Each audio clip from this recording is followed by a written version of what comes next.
திமுகல தான் 45 விழுக்காடு Jayalalithaa MP ticket MP 14 வச்சிருந்தாங்க. 40 சாகும் போது 16 வச்சிருந்தாங்க.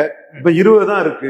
6 விழுக்காடு அதிமுக தொண்டனே போய் சேர்ந்துட்டானே. என்னையா அதிமுகங்கிற 2 ஜாதிக்கு தானே அந்த கட்சியில லாபம். சிபி சண்முகம் எடப்பாடி சொன்னாருன்னு 2 என் மேல விளக்கு தோடுறாருன்னா உங்களுக்கு உண்மை சுடுது. 2 ஜாதி கட்சி ஆயிட்டு இல்ல.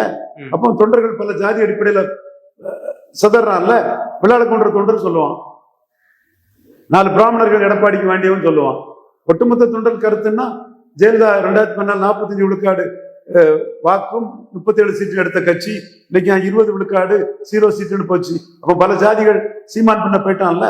ஜெயலலிதா உயிரோடு இருக்கும்போது 1.1 விழுக்காடு வாக்கெடுத்த சீமான் 8.2 எடுத்தாருன்னா நான் பினிஷரி காஸ்ட் ஆஃப் ரெட்டைலை 2 லீக்ஸ் தானே சீமான் கையில போயிருக்குது.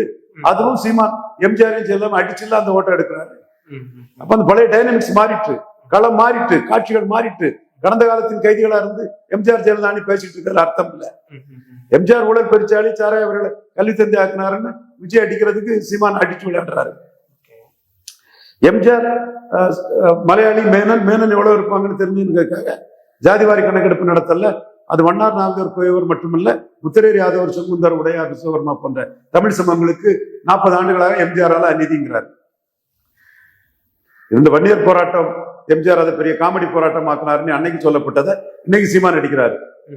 அப்ப எம்ஜிஆர் உயிரோடு இருந்த எம்ஜிஆர் வேற, இறந்து போன எம்ஜிஆர் வேற.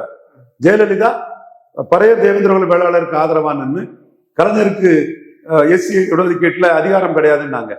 எடப்பாடி கொங்கு வேளாளர் பிளஸ் அருந்ததியர் ஜெயிக்கிறதுக்காக நாங்க தான் அதை கொண்டு வந்தோம்னு சொல்றாங்க.